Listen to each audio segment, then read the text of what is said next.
very good evening and welcome to State of Business on our television. I am Sanjija Vardhana. Let's look at the headlines first.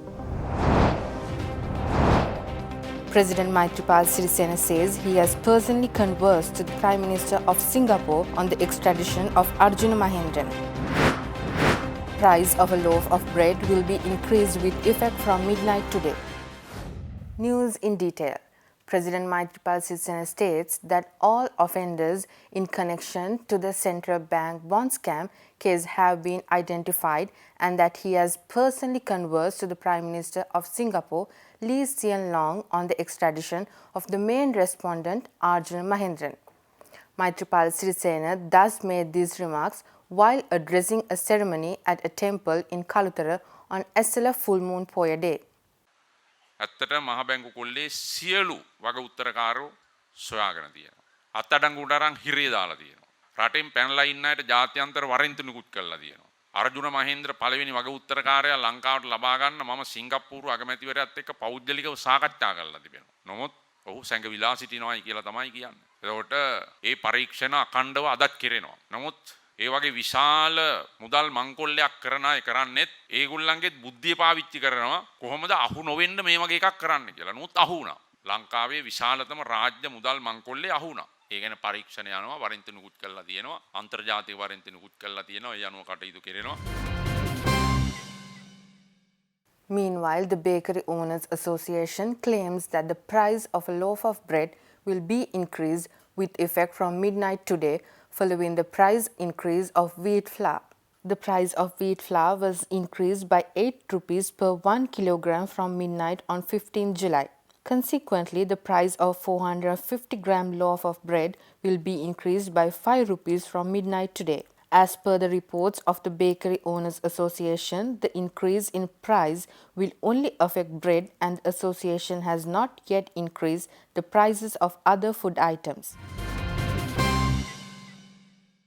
A media briefing was organized today by the Ministry of Science, Technology and Research in order to inform the public on the Shilpa Sena Exposition, which is the first in a series of expositions that is scheduled to take place from tomorrow till 21st July at Bandaranaike Memorial International Conference Hall. The Shilpa Sena Exposition, which is themed under Prosperity Through Empowerment, is made up of 5 clusters. Meanwhile, addressing the media briefing, Subject Minister Sujiva Senasinghe highlighted that expositions like Shilpa Sena will reduce the general public's distance towards disciplines like science and technology. The biggest the obstacle we faced was with this ministry when I took over the ministry was actually communication and coordination. Bringing this knowledge, especially science, technology and research, when you say this in English, people get a bit distant because most of us in Sri Lanka were speaking Sinhalese. This is our mother tongue. So we need to take this communication in the Sinhalese and the Tamil languages also. And the other thing is to get the private sector involved and the general public involved in this ministry. So the result was Shilpa Sena. And we are trying to launch Shilpa Sena tomorrow. It will be for 4 days in Colombo and then next month in August we will be in Jaffna. And the month after that, depending on the rain and the climate, we will be in we have earmarked about 4 or 5 districts. Public Utilities Commission of Sri Lanka signs a memorandum of understanding with University of Moratuwa to collaborate and introduce a self-powered housing model for low-income households with the aim of providing best architectural housing structure with use of maximum daylight for low-income households. The MOU will lead the University of Moratuwa and the PUCSL to carry out a collaborative research project to identify the energy demand patterns of low-income households and to establish end-user energy demand indices with a sample housing model for low-income households in rural, estate and urban. The project, led by senior lecturer at the Department of Architecture of University of Moratuwa, Dr. Indika Rajapaksha, and Director Corporate Communication of PUCSL, Jayanath Herath, will investigate a sample of 300 to 350 houses in each district of Monaragala, Kandy and Colombo in order to identify the low-income household energy usage patterns in rural, estate and urban. Moreover, this initiative fulfills a national need on satisfying intended nationally determined contributions to reduce GHG emission from energy by 4% unconditionally and 16% conditionally against 2010 baseline by 2030. The two-year project was proposed through the corporate plan of PUCSL 2019 with the aim of improving environmental conditions for every living being and to contribute towards easing the national burden related to energy costs in Sri Lanka. After the pioneering training for Sri Lanka's bamboo craftsmen in early 2019 and later in June, the third phase of the program took off in Colombo today, bringing international expertise to local sector.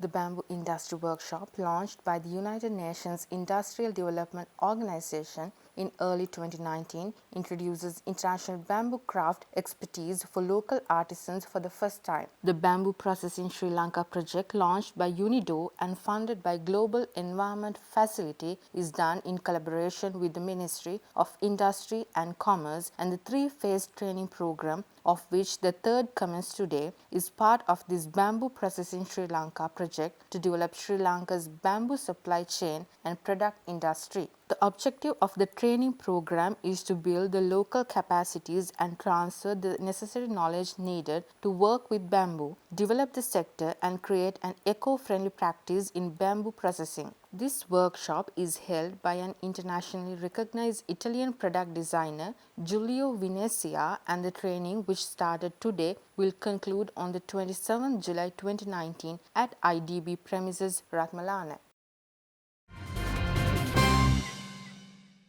Let's go for a short commercial break.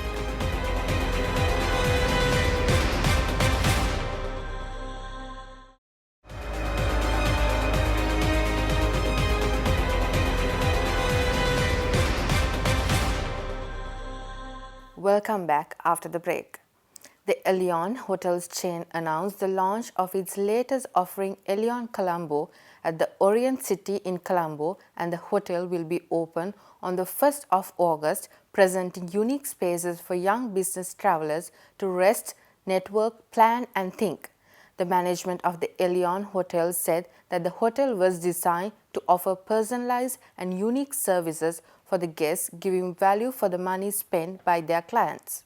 The Elyon Colombo is specially catered for the tech-savvy business travelers as well as the MICE travel sector, accounting for the fact that large number of companies are located around, especially within the Orient City Park. With its close proximity to commercial hubs such as Colombo Fort, Demetagoda and Kalaniya, ensure convenient access and compelling advantage to businesses in these localities. The Elyon Colombo is designed with a minimalistic yet modern and contemporary design that appeals to modern-day traveler, making it the ideal place for a business traveler to engage in the investment opportunities in Sri Lanka, consulting services, or a quick break between destinations. Elyon Colombo Hotel comprises 30 modern rooms, one luxury suite, a restaurant, conference room facilities, a bar overlooking the city of Colombo with well-trained staff. The hotel management also says that each room is meticulously designed to the highest standards, assuring superior comfort, connectivity and basic amenities to fulfill the needs of the modern travelers. Elyon Colombo is also located just 27 kilometers from the Bandaranaike International Airport, and it is also located with a 20-minute drive to the commercial capital of Colombo, allowing the easy access. Co-founder Elyon Hotels Prashant Jama says that Sri Lankans are always ready to take the bold challenges, and Sri Lankans always believe in our country industry and ourselves. He also says that this is not the best time to open a hotel with the current situation, as the industry is in a crisis. But at the same time, he questions if this is not the best time, when will arrive the best time? Elyon Hotels co-founder Prashant Jayamaha made these remarks last Monday, addressing the media to announce the opening of Elyon Colombo at Orient City at Colombo 9 in the 1st of August. This is a second Elyon Hotel. We are excited about the future that holds as we expand across other hotels in Sri Lanka.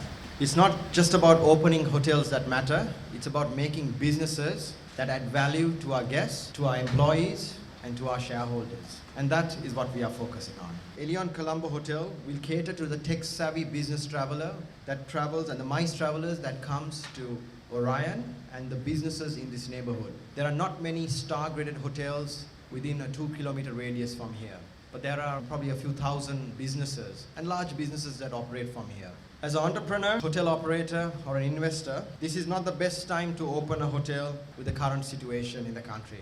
But if not now, when? I believe that opening this hotel is in the middle of an industry downturn is exactly the message we need to send the world. As Sri Lankans, we believe in our country, we believe in this industry, and in our own future. The President-elect of the Institution of Engineers of Sri Lanka and Chairman of the Organizing Committee for Techno 2019, Professor S.B.S. Abekon says innovation and sustainability are two areas that Sri Lanka needs to set its goals on in order to realize its dream of becoming the industrialized nation in the near future. Now, Professor Abekon made these comments during the launch of the Techno 2019, the National Engineering and Technological Exhibition, which held recently in Colombo. The exhibition is the flagship event of the Institution of Engineers Sri Lanka and is organized for the 34th consecutive year. The theme for this year's exhibition is Innovative Engineering Towards a Sustainable Sri Lanka. The main objective of this exhibition is to unleash country's multidisciplinary engineering talents to drive Sri Lankan technological excellence for the revolutionary uplifting of people's living conditions and prosperity. The exhibition will be held on 11th to 13th October at the Bandaranaike Memorial International Conference Hall. Director of South Asia Energy Division at the Asia Development Bank, Dr. Priyantha Wijetunga states that Sri Lanka is still lagging behind in energy sector governance compared to other developing countries such as India, Nepal and Bangladesh. Dr. Priyantha Wijetunga shared these informative ideas while addressing the launch of the Techno 2019 exhibition as a chief guest for the event.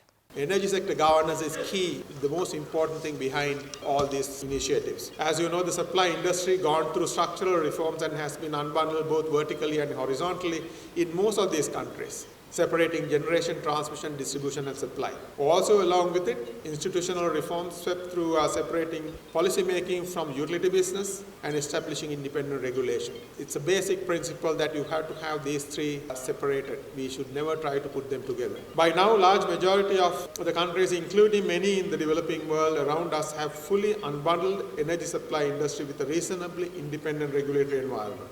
Also, increasing private sector participation could be seen in all the subsectors, generation, distribution, and even in transmission. If you go to India, you have transmission in the private sector. And in fact, Nepal is trying to bring in private sector into transmission and Bangladesh too. As one can see, Sri Lanka still needs to go a long way in relation to sector governance compared to other countries in the region. In fact, we used to lead. Now in this particular area, we are really lagging behind. It is time that we look at this closely so that we do not lag behind.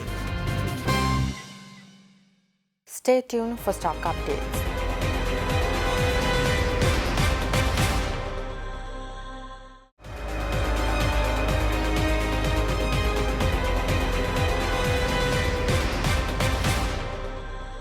Welcome back.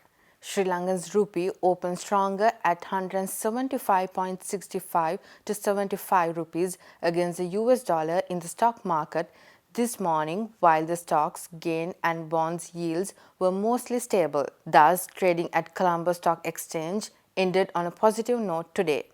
The all-share price index gained 58.29 points to close at 5,645.65 and the S&P SL20 gained 51.51 points to close at 2,694.53.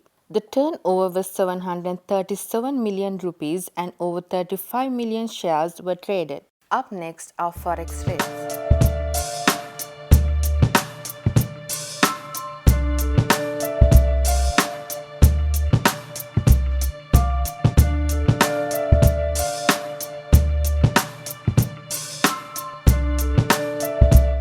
That's all news for today. Join us tomorrow with State of Business. Until then, goodbye. Take care.